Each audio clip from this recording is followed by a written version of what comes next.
Hello, কেমন আছেন সবাই? আজকে হচ্ছে এটা আমাদের লাঞ্চ মেনু, মাটন কষা।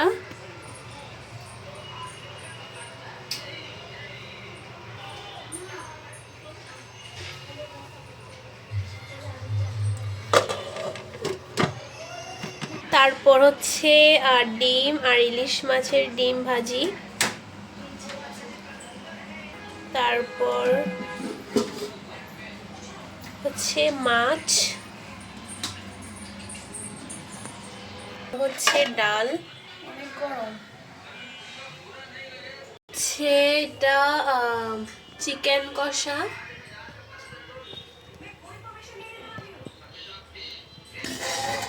তারপর হচ্ছে সরিষা ইলিশ,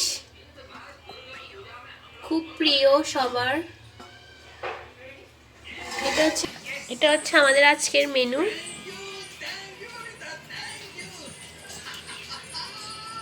ও খাচ্ছে চিকেন লেগ পিস, আর এদিকে হচ্ছে সরিষা ইলিশ দিয়ে।